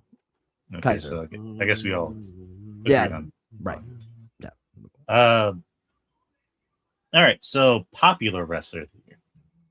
So this can be a mix of both. It can be a heel. Grande it can be- Americano Kaiser. Okay. I mean, who else? Who else is the most popular? Who is more popular than him right now in front of a wrestling crowd anywhere in the world? I mean, a close second could be Penta. Not second. as popular as Grande It's like, well, in Mexico. oh, Mexico. Well, yeah, never mind. I don't think Peak, it's not as popularity, emotional. peak popularity is El Grande Americano in Mexico.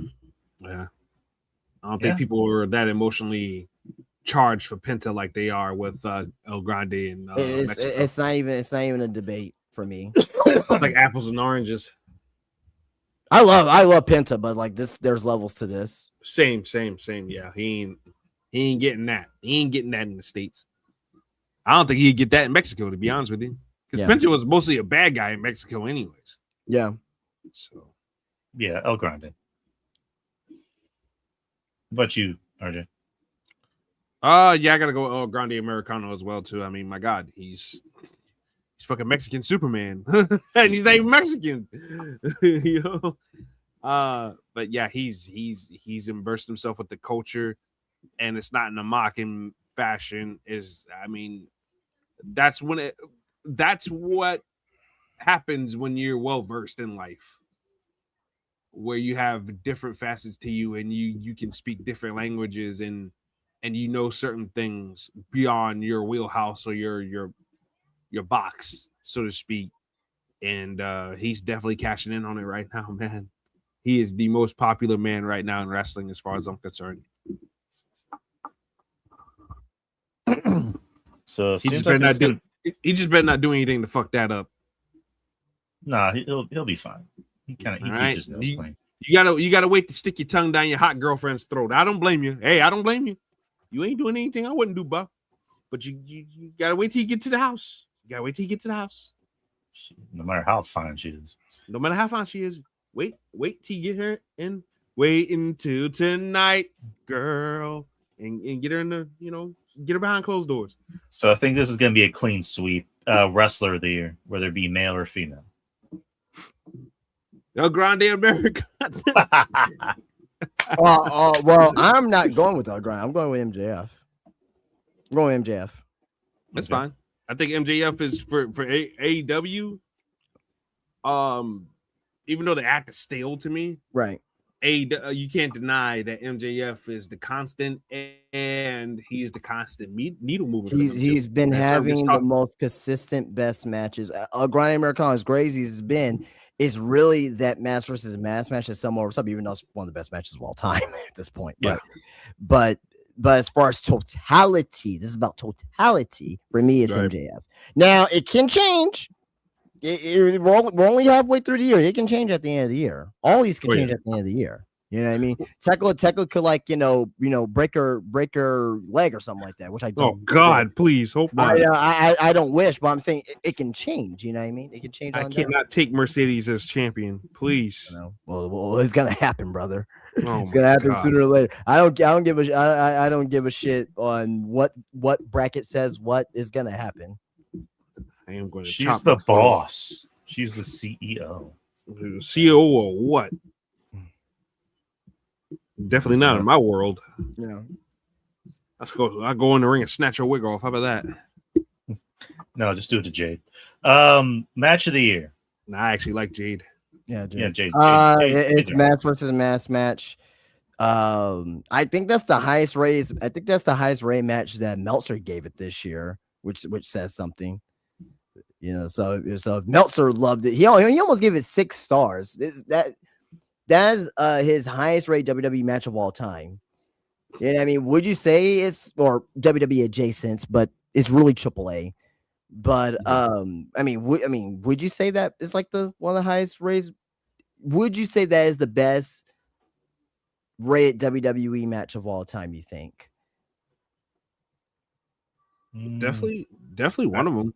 It's up there. It's up there, but like I think with the totality of everything, I think it probably is, and with the match quality as well. You know, what I mean, I think it can be. I don't really know because as great as Cena and Punk was, like, I think the actual man, I don't. Maybe Cena and Punk Money in the Bank could be up there. Yeah, that's I'm good. gonna look that up while you guys talk. Keep going. That was, if I remember, he gave that 4.5, right? I think that was a 5-star match. He gave that. I think. 5-star. I think he gave that one 5. Which is nuts because WWE in 2011 was the shits. Yeah, I think he gave that one 5 stars. That's when I first started watching full time again. Yeah. All right, so I got it right here.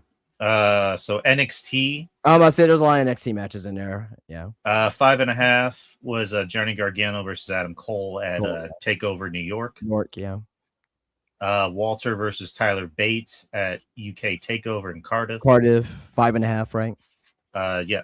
That match was fucking great. 5.25. Johnny Gargano versus Adam Cole at Takeover 25. Yeah. 5. And then Walter versus Dragunov at Takeover 36. That was the empty arena match, I think. No, that wasn't the empty arena match. That was when Dragunov beat him. The empty arena match was on a random NXT UK show. All right. And then the WWE matches, Cena and Punk at Money in the Bank. Cody versus Seth at Hell in a Cell. Gunther versus Sheamus at Clash at the Castle. Yep. Usos versus Kevin Owens and Sami Zayn at WrestleMania Night 1, 39. Gunther versus Drew McIntyre versus Sheamus at WrestleMania 39, Night 2. Night 2. Yeah. I got 5 stars. Yeah, they got 5 stars. Yep. Cody versus AJ at Backlash France. Oh, that was good. It was. Look, I love that match, man, but I don't know if that was 5 for me personally. I don't know if that was a 5-star one for me. You tell me that's 5 stars, but not Roman and Cody at Night 2 at 40. Like, come on. CM Punk versus Drew McIntyre, Hell in a Cell. Yeah. Yep. Io Sky versus Rio versus Bianca, WrestleMania 41, Night 2. Unbelievable. That was my match of the year last year. Right. Yeah, I mean, so you got the AAA match as the top match of all time for WWE, so good for them. So Motor City Machine Guns, DIY Street Profits, SmackDown ladder match. That was a great match too. Should have been at Mania instead of that fucking New Day and Viking Raiders match that nobody gave a shit about. Nobody. And then Cody versus John Cena at SummerSlam. Yeah, that was a good match. They turned that whole feud around with that one. And then I'm just going to finish it out. 90s matches, Razor Ramon versus Shawn Michaels at WrestleMania 10. Bret Hart versus Owen Hart at SummerSlam. Bret Hart versus Steve Austin at WrestleMania 13. I mean, that should be a fucking 5-star match. And then Shawn Michaels versus Undertaker at the first ever Hell in a Cell match. But Grande versus Grande Masters match. That's a fantastic match. And just to finish it out, match of the year. So what is our match of the year? I mean, it's the Masters of Mass match. I mean, yeah. Do we really need to say it's one of the best matches of all time. So, I mean, it better be match of the year. Now, as of right now, you never know. Some could pass it up. You never know, but I seriously doubt it. Yeah, I mean, we only got like what is it, 5.5 more months out of the year. So, but what about you, RJ? Yeah, nah, same Kaiser, Gable. I mean, you can't get no better than that match. I'm sorry. As good as AEW's matches are, I wasn't emotionally attached to any particular match from AEW this year, and WWE even less. But that mask versus mask match was very, very good. Had you on the edge of your seat, had you like, damn, which way are they gonna go? So, I mean, they did really good stuff in that match, man. All right. Well, those are our mid-year awards for 2026. Like I said, we only have close to 5.5 months left for the rest of the year, so you never know what could change. So we did 90 minutes. Do you guys want to do predictions for this weekend or wrap it up? How much time do you guys have? I mean, we have time. I don't know if Justin, you Yeah, have we time? can. That's fine. Okay. All right. So we can just kind of skip over the shows because we kind of already talked about them. Yeah. What was so great about Raw this week, anyways? Yeah. No, Really, I don't mean really. Raw. I mean like AAA and MLW Fusion. Yeah. We kind of already addressed AAA with the thing that happened at the end. I thought Big Ray jump. Phoenix, Laredo Kid, and who the fuck was the other dude? Cruz del triple- Toro. No, it was a triple threat. It was Ray Phoenix, Laredo Kid, Joaquin Wild. No, your name. Anyways, I thought it was a good triple threat. Drago. Not Drago, Aerostar. And then NWA is getting a streaming deal on Tubi, so good for them. Who's watching that? You watching that? I ain't watching that. I mean, I think Jeff might be watching that. Oh, Jeff, come on, man. I mean, he must be in love with Greta. I mean, what days is that supposed to come on? Do we know? Don't say. Oh, but I say better not be on no fucking Thursday. But Jeff does have a MLW podcast with Mr. Thomas that airs every Monday. Nice. At 6:05 p.m. on YouTube. So watch that, people. If you're into MLW, give it a watch. I used to be a huge MLW fan. I'm not anymore. Oh man, I enjoy it. I don't know. But speaking of enjoyment, this weekend we have. Oh, it's about to be 11 already? Oh no, it's about to be 10. Oh shit. Oh god. What? Do you got to head out? No, no, something happens at 11 o'clock that I gotta take care of. All right, then we'll breeze through this. King and Queen of the Ring is going to be this weekend. It's going to be in Saudi. We already have the matches. Night of Champions is the Night of Booty. Night of Booty is what RJ says. So the King of the Ring finals match, you have Jey Uso versus Obafemi. The winner gets a World Championship match at SummerSlam. Brock Lesnar's going to come out and screw over Oba, and Jey Uso's going to win and yeet. Oh God! Why do I have a feeling this is going to happen too? Yeah, I'm going with that too. Unfortunately for Oba, in my yeah, this is what they're giving me on my birthday. Seriously, this is what they're giving me on my birthday. Unfortunately, right. I'm sorry about that, man. I'm going to pull my pants down and give them a big old stinkeroo on Saturday. Best believe that. I was worried where that pants down comment was coming. Tell Triple H suck my dick. No, wait a minute. Stephanie can suck it. How about that? I'm gonna give you a real cock. I mean, that wouldn't be that... I'm gonna give you a real reason not to like blacks. Oh no.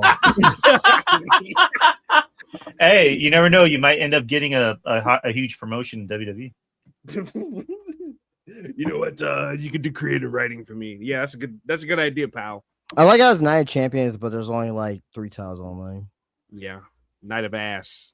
It's like Extreme Rules. It's like 2 Extreme Rules matches and the rest are wrestling. Despite like like how bad WWE is. The card looks good though. I think the card looks good. I think all the matches shall all do well. Well, probably except for Timmy Strand and Jay Cargill, but I think the rest of them, I think, to me at least, I don't know, but yeah, Jey Uso's winning because Brock's gonna come out and fuck over open. Yeah, same. I'm going with that. Justin? Yeah, I said Jay was gonna win. Okay, I didn't hear you. So. Io Sky versus Liv Morgan, Queen of the Ring tournament final. Roxanne and Raquel to incidentally or directly fuck over Liv Morgan, and Io Sky wins. Yeah, because honest to Moses, the world title should be on the line in this matchup. Well, it's very stupid because Liv Morgan's a champion, or you don't have to like you don't even have to use that. I'm sure that is gonna happen, RJ. But just ask yourself this: who are the champions in WWE right now for the women? And Liv Morgan and Rhea Ripley. Liv Morgan's in the Queen of the Ring tournament. If she wins, then she goes up against Rhea Ripley. We know that's not gonna fucking happen. Yeah, this whole thing is stupid. It's fucking stupid. Io's gonna win, then she's gonna lose. Then she's gonna lose against Liv Morgan at SummerSlam. Unless Io's like, oh, I want to face my best friend. Rhea Ripley. It's starting. I mean, we got to start talking about Rhea Ripley and these goddamn injuries. Yeah. Does she have paper mache legs? Yeah, I swear to Moses, this broad is hurt every time she's hurt. Leg days. Jesus Christ! Rhea Ripley need to get back on the gear or something. It always seems like Rhea Ripley is hurt. Why is Rhea Ripley? Why is she not wrestling and carrying around a title? Because Rhea Ripley's hurt with a minor injury. Come on, man. Didn't Liv get hurt over the weekend? Yeah, so Ruka landed on her. I mean, she seems fine. You know what I mean? Because she came out on Raw on Monday and she, did a couple spots. But yeah, and then Soul had to delete her Twitter because people were being fucking cunts like they usually. Well, Man, I really wish the wrestlers. I wish the wrestlers had thicker skin and just a bunch of losers online. Why are you giving a bunch of losers online validation? Yeah, satisfaction. Yeah. I don't know. Come on, man. Enough of all that. You're better than that. You're stronger than that. You're on TV. They're not, and that's for a reason. Damn straight. Roman Reigns 69 telling me how to work. Man, fuck out of here. Come on. I don't know. People are just built differently. Yeah. But no, I agree. I mean, just when you're a public figure, you need to, learn to just deal with shit and just ignore the haters. But some people are just the way they are. Trick Williams versus Ricky Saints, singles match for the United States Championship. I think Melo gets involved and Trick wins. Yeah, lead to a triple threat at SummerSlam. I agree. I got Trick Williams retaining. I think they did all that stuff with Melo the other night, so they give Melo a reason to try to fuck over Ricky Saints with the whole turnbuckle bit on Friday. Yeah, I think Melo's gonna get his lick back on Saturday. Braun Breaker versus Seth Rollins in a steel cage. Bronson Reed returns, fucks over Seth Rollins. Braun Breaker gets the win. Absolutely. And Braun Breaker, he's really slimming down. He is. I think he realizes that he can't carry the weight too. You can't carry the weight and do all that jumping off the top rope and getting hurt yourself. I think he's realizing that. So he's. Last time he came back in really good shape. Well, better shape than before. But yeah, man, he I guess he's like, damn, I'm around Logan Paul and Theory and Breaker and all these guys are like physical specimens and shit like that. Because he's no longer a thick boy. He's thick boy. Bronson's, I gotta get myself in some gear. Stocky boy. Stocky boy. That's the best way to Brick house. Triple threat for the WWE Championship. Cody versus Gunther versus Sandman. Cody. I wouldn't mind Sammy winning, but I would love to tell you that Johnny Gargano is gonna wake up out of that coma or whatever's going on with him. Low blows the shit out of both Gunther and fucking Cody, and we get Sami Zayn as champion. But WWE's too safe. Triple H is too boring and too predictable. It'll never happen. I will say this though: Jay winning the King of the Ring and Sammy winning the WWE title. It's not to me. It's not a night 2 main event. It'll be a night 1 main event. But that's a hell of a story you can tell right there.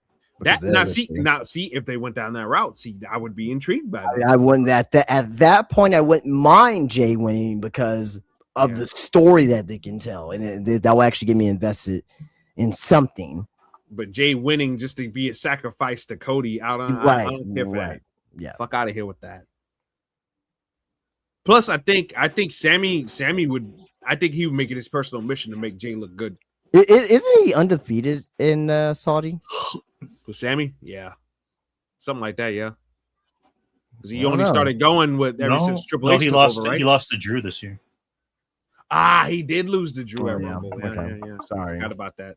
That match is so unforgettable that I forgot about that. Yeah, all it didn't save him that time. No, but yeah, Jay versus Cody at SummerSlam. That does not intrigue me whatsoever.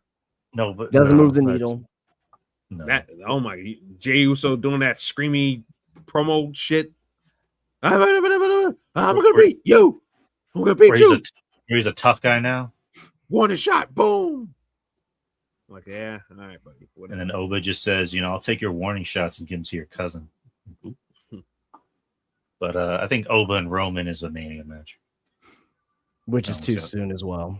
Not according to Triple H. It's not. Well, no. As a matter of fact, it's not gonna. We gotta have Punk. We gotta have Seth Rollins and Roman Reigns at WrestleMania next year, pal. Jeez. Oh God. But Punk, what's gonna be Punk and Roman at SummerSlam rematch? No. Nah. They should do. So who's Roman gonna go up against at SummerSlam then? LA Knight.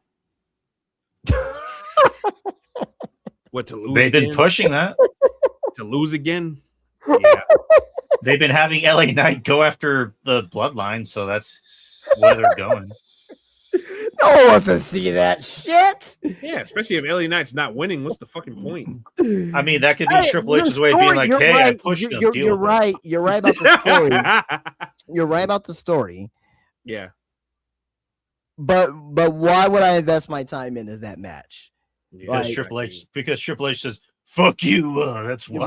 Well, that's why. That's fuck me, right? Well, that's why this shit's going down in Tube of Flames right now, because you want to book this shit. Like LA Knight, yeah, cool. There's a story there, but he ain't fucking winning. He's not winning. At least with Punk, he's like, oh, maybe Punk. I know Punk is probably gonna lose too as well, but it's like at least it's not too much of a far gone conclusion. Gosh, man. They did put on one of the best matches in wrestling so far in 2026. I wouldn't mind seeing another banger match. Yeah, you're not gonna get that LA Knight and Roman Reigns. I'm sorry. No, probably a good match, but not to that level. No. Like, yeah. Roman is only as good as his opponent is, in my opinion. Mm-hmm. Yeah, it's gonna be the most generic, predictable shit if that's. Yeah. And also Punk, and also looks like they're building up towards Punk and Cody. I wouldn't mind that either. Not SummerSlam, but like in the future. Well, yeah, maybe, yeah, but okay. So LA Knight, God, man, what fucking closes SummerSlam then? Roman Reigns winning and then looking very angry into the camera. Well, no, night 1 or night 2. Which one you pulling? Fucking night 1 or night? Those are two god awful main events. Night 1's gonna be Cody and Jay, and then Roman's gonna whatever. Both main events suck. They fucking suck. Maybe it's Oba and fucking Brock. I don't know. I wouldn't mind that because that's supposed to be Brock's last match. Brock's last match, I'm good with that. I got no problems with that. And not And they already pissed that away too as well. And not Cody versus Jay, where Jay's like, "Yo, homie G, I'm sorry, G. Yo, man, This is a one shot, yo. I don't want to see that shit. Yeah, And that not whiny crying Roman, and not promo, Roman I being didn't- like, "Oh, I'm the tribal chief.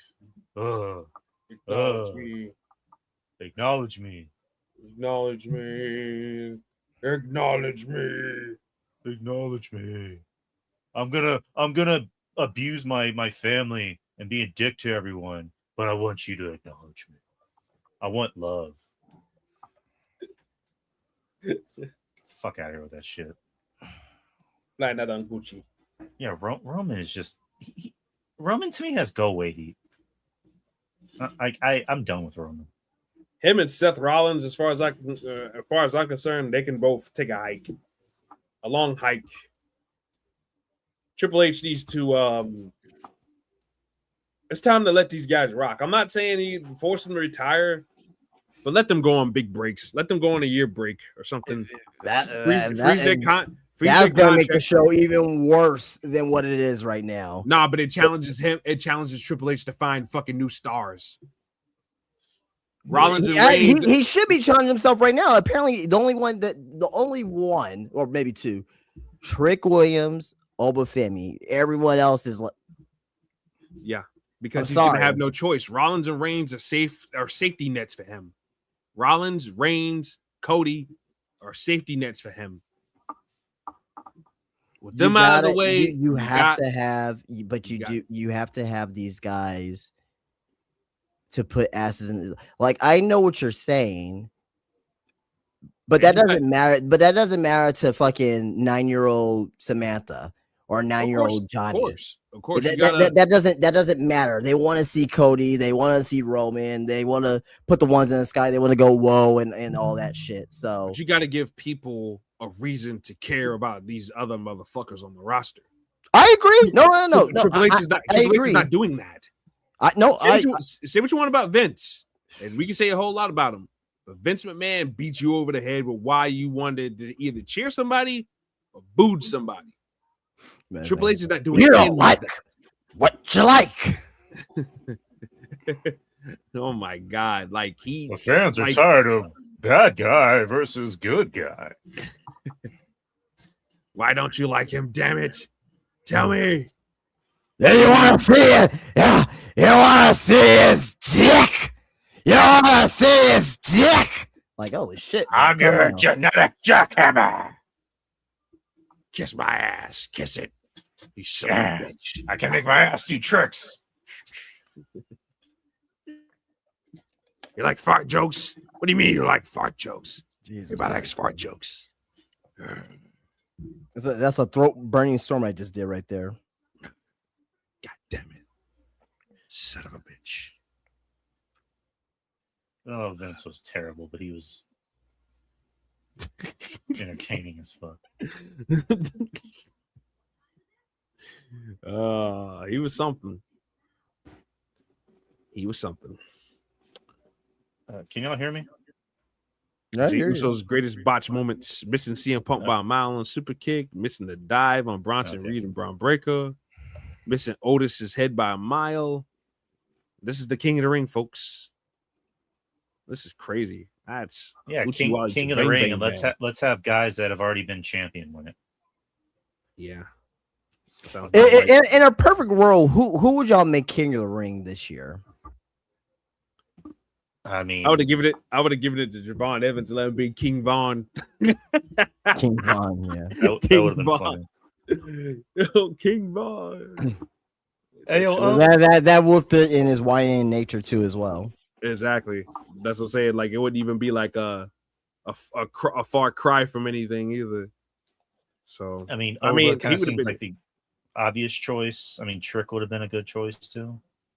King Trick would have been dope. Nah, I think you cannot make someone who's mid-card champion King of the Ring. King whatever, unless let's say he's not the drop the title.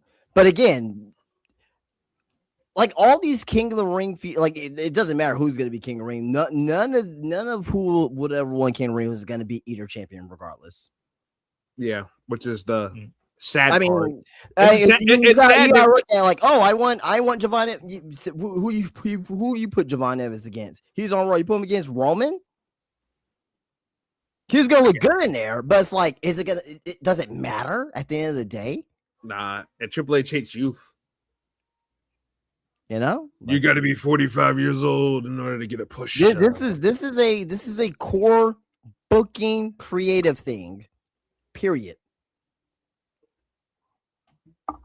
You get a better push in your ass, Javon, because you're not getting it here, Buster. I'll put it to you this way. I know maybe I'm stupid because I am, but everybody that was in the tournament, there's two names that should have possibly would have won.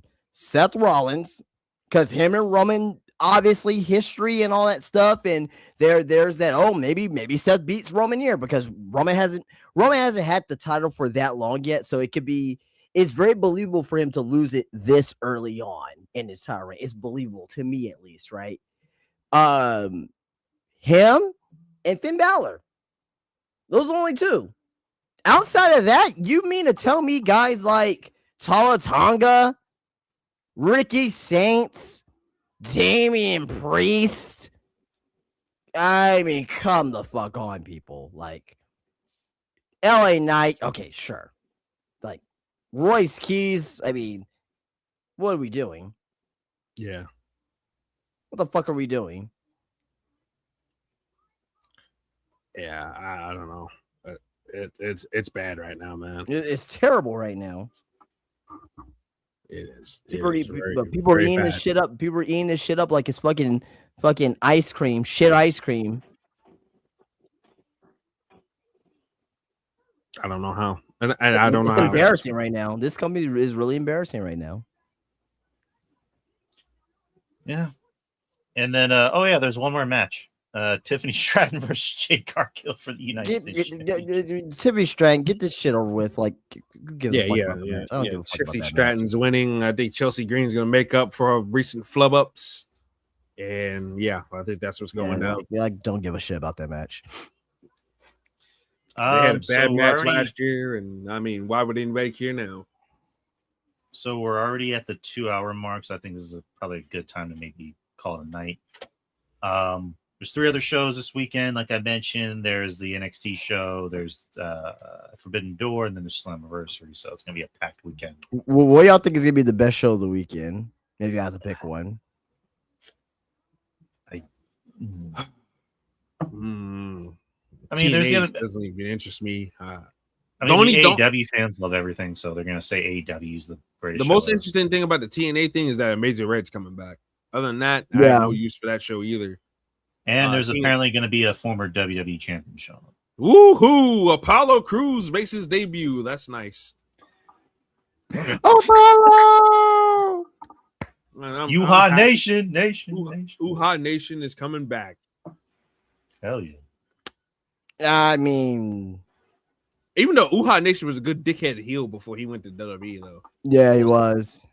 Him and Ricochet and Akira Tozawa, Damaso Express and Dragon Gate. That was good shit. I think Night Champions probably. Well, I think Night Champions probably end up being the best show, like from top to bottom. But I mean, AEW is AEW when it comes to pay. I mean, AEW sucks, but like when it comes to their pay per views, I mean, it's I mean, my pay per view of the year so far is an AEW show, so that's just same. There, so. Same. I mean, they're monsters when it comes to pay per view. Yeah, everything else is holy fucking shit. It's terrible, but makes me want to jump off the bridge. Makes me want to rethink my life. Yeah, no, gotta get credit's due though. So, all right.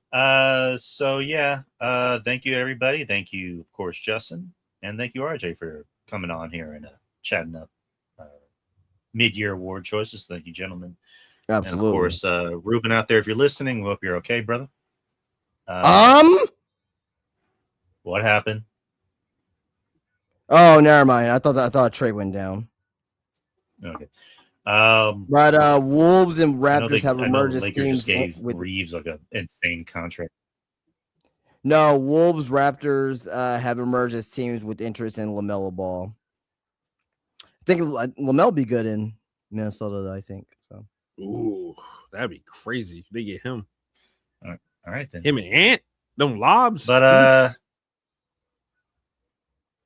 subscribe to the Experience channel. subscribe, leave a like and a comment. It helps with the algorithm.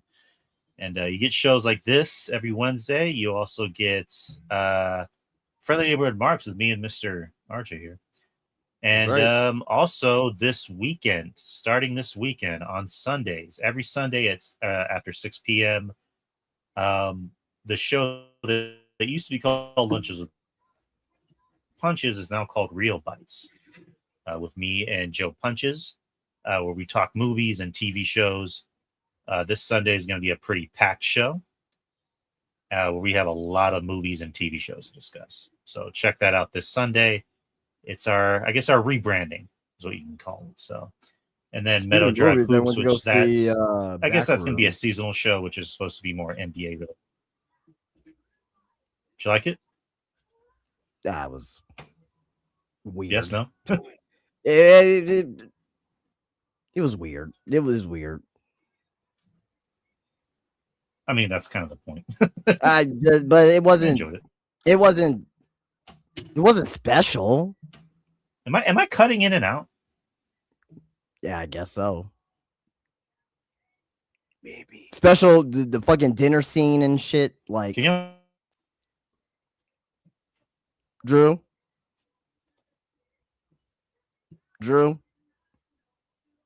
RJ, you there? Yeah. Can you hear me at all? Oh, now I hear Yeah, you. you can now. Can you hear me now? Now I hear him. Okay, what Now the I don't fuck? hear It's cutting in and out. Well, you just mute yourself and you unmute yourself. There you go. All right, cool. All right, can you hear me at all? Yep. Hello. I can hear you. Yeah, Testing 1 2. Can you hear me? Okay. Yes. Yeah. Okay, cool. I don't know why it's fucking doing this at the end of the show.